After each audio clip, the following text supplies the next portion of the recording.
એ થાય, શરીર પડવાનું છે, ભગવાનના ધામમાં જઈને કરશું. પણ આ સાચી વાત છે તો મારે દરેકને કહેવી છે. એવી એમની દ્રઢતા પાકી હતી તો થયું. તો એવી રીતે આ શાસ્ત્રીમાનની વાત છે અને કરી છે. આપણે હવે દ્રઢ કરવાની છે. હવે આપણે 100 વર્ષ થયા છે અને દ્રઢ તો થયું છે, બધે થઈ ગયું છે. પણ કેટલાક આપણે આ સંપ્રદાયમાં જોડાયા છે. તો જોડાયા છે તો એવા જોડાયા એટલે આપણે જ્ઞાનને બરાબર દ્રઢ કરીએ કે અક્ષર પુરુષોત્તમનું જ્ઞાન સાચું. શાસ્ત્રી મહારાજે જે કાર્ય કર્યું છે, જોગી મહારાજે જે કાર્ય કર્યું છે, જે જ્ઞાન આપ્યું છે, એ આ છેલ્લા પ્રકારનું જ્ઞાન એટલે આત્મા પરમાત્માની વાત. બીજા બધા સાધનો કરતાં કરતાં એ જ્ઞાનને પામવાનું છે. હવે આપણને સહેજે સહેજે મળી ગયું, પણ સહેજે મળ્યું છે પણ એમાં જો ઊંડા ના ઉતર્યા હોય તો પછી ના. એટલે આપણા ગ્રંથોને વાંચવા ખાસ. વચનાવત છે, બહુ સારું જ્ઞાન છે એની અંદર, સ્વામીની વાતોનું છે. ગીતાને કોઈ વાંચો તો તમને શાસ્ત્રની રીતે પણ પ્રમાણ મળશે કે આ પ્રમાણે અક્ષર છે અને એ પ્રમાણે વાત ચાલે છે. પુરુષોત્તમ યોગને અક્ષર યોગ, 8મો અધ્યાય અક્ષર યોગ અને 15મો પુરુષોત્તમ. આ બે શાસ્ત્ર ગીતાની અંદર છે. તો કેટલા વર્ષોનો ગ્રંથ છે, એમાં પણ આ વાત લખી છે. ઉપનિષદોની અંદર પણ વિવેક સાગર વાંચે છે કે એ અક્ષરધામને પામવાનું. એ આગળથી આટલા વર્ષોથી એટલે એવા ગ્રંથોને તમારે પણ વાંચો કે ભાઈ આધાર ક્યાંથી આવ્યો છે કે આ ગ્રંથોમાંથી. એટલે એનો અભ્યાસ તમે વાંચન તો બધું કરતા હશો અને કરવાના છો, પણ એ બધાની સાથે સાથે તમારા ધંધામાં જ્યારે તમારે બરાબર પ્રવીણ થવું હોય તો ધંધાની અંદરનું બધું તમારા પુસ્તકો બીજું ત્રીજું વાંચીને એનું નક્કી કરવું જોઈએ. તમારે ડર થઈ જાય કે હવે તો ધંધો તમે ધોકા જાય. એમ ડૉક્ટર થવું હોય તો એનો તમે વાંચીને બરાબર ડર થાય તો પછી તમે બીજાની વાત સારી રીતે કરી શકો. કોઈપણ રીતને કોઈપણ કાર્યમાં તમારે પ્રવીણ થવું જોઈએ, એની બધી દ્રઢતા થવી જોઈએ, એનું જ્ઞાન સંપૂર્ણ થવું જોઈએ, નખથી શિખા પર્યંતનું. તો એ જ્ઞાનનો તમે વાત કરી શકો અને તમે દ્રઢતાથી કરી શકો. એમ આ પણ અક્ષર અને પુરુષોત્તમનું જ્ઞાન છે. એ પણ આપણે મેં કહ્યું ને, આ ગ્રંથો તમે વાંચો, બધું વાંચો છો અને વાંચવું પડે. તમે તમારા ધંધા રોજગાર અંગે આપણે વાંચીએ છીએ, પણ એની સાથે સાથે આનો પણ એક નિયમ રાખવો જોઈએ. તમે મોટરમાં જતા હોય તો વાંચો, પ્લેનમાં જતા હોય તો વાંચો, તમારા બીજા કામથી થોડો ટાઈમ મળે તો વાંચી લો. શિવલાલ શેઠ હતા, 9 લાખનો આરામ, વેપાર મોટો જબરદસ્ત, પણ એને દુકાનની અંદર વચનામનો ચોપડો પડેલો જ હોય. ગ્રાહક આવે, વાતચીત કરે, પછી એ ગ્રાહક જાય તો પછી ચોપડો લઈને બે બીજો આવે તાર બીજો કરે. એટલે કામ ભેગું કામ થાય. આપણે કામ જે વ્યવહારનું કરવું છે અને એ પણ સંસારમાં સરસો રહે મન મારી પાસ, તેને સંસાર લોપે નહીં, એ જાણો હરિનો દાસ. સંસારમાં સરસો રહેવાનું. સરસો એટલે જ્યાં જનક રાજા રહ્યા, અમરીશ રાજા, એમની વાત કરી, શિવલાલ શેઠની વાત કરી, પર્વતભાઈ કયા ખેડૂત હતા, પણ એની પ્રત્યે અખંડ ભગવાનમાં વ્યવહાર કરે, બધું કરે, ખેડૂતનું કામે કરે એમની પ્રત્યે. આ વેપાર કરે તો પણ એની પ્રત્યે ભગવાનમાં. તમારા આફ્રિકાના મગનભાઈ થઈ ગયા, એ પણ વેપારને નોકરીને ધંધો કરતા, પણ એની પ્રત્યે ભગવાન આવ્યો તો એને ડ્રાઈવરને વાત કરે, એ પેલા ગાર્ડને વાત કરે, ટીટીને વાત કરે, પટ્ટાવાળાને વાત કરે, પણ બેસીને 5 મિનિટ તો વાત કરી જ નાખે. એ બધું કહેવાનું શું છે, કરવું હોય તો બધું થઈ શકે, પણ ટાઈમ નથી, નો ટાઈમ. અરે ભાઈ, નો ટાઈમ તો બધા કોઈને ટાઈમ ક્યાં છે, પણ ખાવાનો ટાઈમ છે આપણે છે કે નહીં. પછી કોઈક વેવાઈ આવ્યા તો એની જોડે બેસવું પડે, એનો ટાઈમ છે. એટલે ખોટું લાગે. જમાઈ આવ્યા તો એને ફેરવવા પડે, એટલે કહીએ ને પછી રીહ ચડે. હવે એ બધામાં આપણે ટાઈમ નથી છતાં કાઢવો પડે. કોઈને ત્યાં લગ્ન હોય કે મારે ત્યાં જવું પડે, એને મોડે જવું પડે, મોડે ગયેલા છે, પણ આવા બધા સમય કાઢવા જ પડે છે તમારે. તો એમ જે કામ તમારું કરો છો છતાં એમાંથી તમે અડધો કલાક જે તમે કરો એમાં જવું જ પડે. મિત્રોનો કોઈ લગ્ન પ્રસંગ હોય, પાર્ટી હોય તો જવું જ પડે છે. તો આની અંદર પણ આપણે એટલું એક નક્કી કરો કે આખું ટાઈમ ટેબલથી સાંજ સુધીનું કે આ ટાઈમ ટેબલ હોવું જોઈએ. જો છોકરો વિદ્યાર્થી ટાઈમ ટેબલ પ્રમાણે ના ભણે તો એનું ના ચાલે, શિક્ષકે પ્રમાણે ના થાય. દરેકનું ટાઈમ ટેબલ હોય કે આ વખત આ કામ, આ વખત આ કામ. હવે આ તો પછી સવારે ઉઠે 8 વાગે, પછી જાજરૂ જાય તો અડધો કલાક થાય, પછી નાવા ધોવા મળી 1 કલાક થાય ઘસી ઘસીને. હવે એવાના ટાઈમ તો કેટલાય જાય છે. તો એ બધાની અંદરથી આમ એક નક્કી થવું જોઈએ કે આટલો ટાઈમ છે. નાવામાં આપણે શું કરવાનું છે, બધા આપણે પાણી કરીને જરા બરાબર સ્વચ્છતા થાય એ કરીએ છીએ, પણ હાબુ કહે તો અડધો કલાક કંઈ કહે ઉજરું થાવ ને. પણ કરવું એનો ના નથી કહેતો, પણ મૂળ વસ્તુ છે કે એના પાછળ કેટલો ટાઈમ જાય છે એમાં બધામાં અંદર. અને પછી પાછું ખાવા બેસીએ તો અડધો કલાક થાય, બરાબર છે. બધા ટાઈમ છે, પણ એના જેમ ટાઈમ કાઢીએ છીએ એવી રીતે આપણે વાંચનમાં કાઢવો. એ શાસ્ત્રો છે એને વાંચો.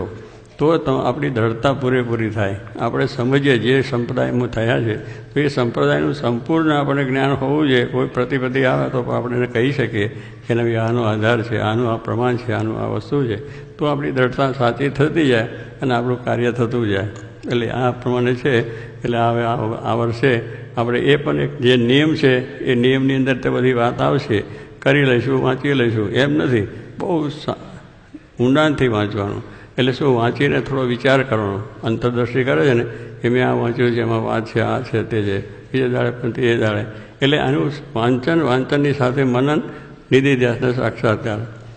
વાંચ્યું છે પણ એનું પાછું શું મનન કરવું પડે, અને મનન કરીએ પછી એનો નિધિધ્યાસ કરો કે આ બરાબર છે ને આ નથી એમ કરો, અને પછી સાક્ષાત્કાર, એ જ્ઞાન સાક્ષાત્કાર થઈ જાય. પછી તમે ઊંઘમાંથી ઉઠો તોય બોલવા માંડો અક્ષરપુરુષોની વાત. જે તમે કેટલા લોકો નથી ઊંઘમાં પણ બોલે છે, પોતાનો ધંધો કરતા બોલે, ડૉક્ટર તો ડૉક્ટરનું બોલે, વકીલ તો વકીલનું બોલે, પેલા પોતાનું કાર્ય કરતા હોય ને એનો રંગ ચડી જાય.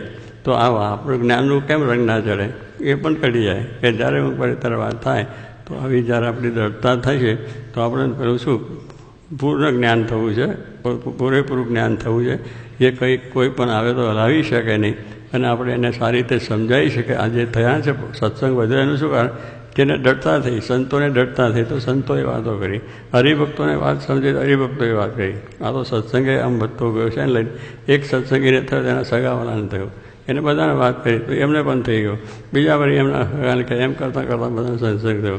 કાશીદાસ મોટા હતા મારાને કેટલા 35 ગામો ફર્યા ડમણી ઓલો માફો લઈને, અને મારાને ઘર ગયા હગાવાલે, એટલે હગાવાલાને સત્સંગ થયો. એટલે કહેવું છું વાતે કરીને સત્સંગ થાય, બેસીને ના થાય. આપણે વાત સમજાય છે તો એ વાત બીજાને કરવી. એ વાત મહારાજે પણ આજ્ઞા કરી છે, આ વાતનો તમે નિશ્ચય કરજો અને વાત બીજાને સમજાવજો કે આ વાત જે હું આવ્યો છું અક્ષરધામમાંથી, અક્ષરધામને લઈને આવ્યો છું, એ વાત તમે દૃઢ કરજો અને બીજાને વાત કરજો.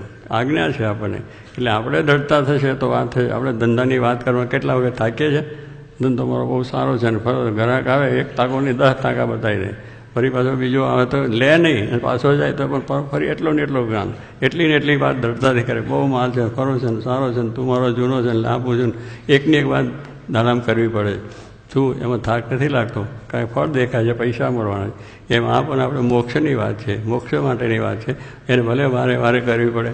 એક માણસને કદાચ ન સમજાય, ફરી સમજાય છે, પણ કરતા જ રહેવું. પણ આમાં થાક લાગી જાય. વેપાર ધંધામાં થાક નથી લાગતો, કારણ કે એમાં જરૂર છે, એની અંદર આપણે સ્વાર્થ છે, અને કરીએ છીએ ને કરવું પડે, રસ્તામાં રહ્યા છે એટલે એનો વાંધો નથી. બધું કરવું પણ એમ કે એની પછવાડે જેટલી આપણે મહેનત એટલી આમાં થોડી 2 કલાક દિવસના કાઢો તો એ બહુ છે. 24 કલાકની અંદર તમે 24 કલાકનું ટાઈમ ટેબલ કરજો. ટાઈમ ટેબલમાં તમને 2 કલાક ટાઈમ મળે છે કે નથી મળતો એ કરજો. તમને બધો એથી 2 થી 3 મળશે, 4 મળશે, પણ ઓછો તો થવાનો નથી. પણ એની આપણે વિચાર નથી કર્યો કે આ જ્ઞાન પ્રાપ્ત કરીને સિદ્ધ કરવું છે.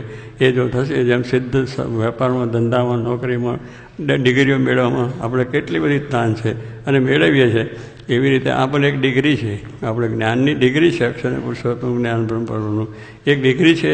એ પણ આપણે મેળવીએ. વાંચી કરીને પાછું એનું વાંચન કરવું, ફરી વાંચન કરવું, અને બધાને વાત કરે જવું, ફલાને વાત કરવું જોઈએ. તો પછી એમાં સાહેબ બીજું સ્વામી મહારાજ કહ્યું ને, તમને કંઈ વાત ના હોય તો સ્વામિનારાયણ ભગવાન છે, અને શાસ્ત્રી મહારાજ જેવા મોટા પુરુષ છે, સાચા છે, એ બોલ્યા એ સાચા છે, એમને વાત કરી પણ સાચી છે.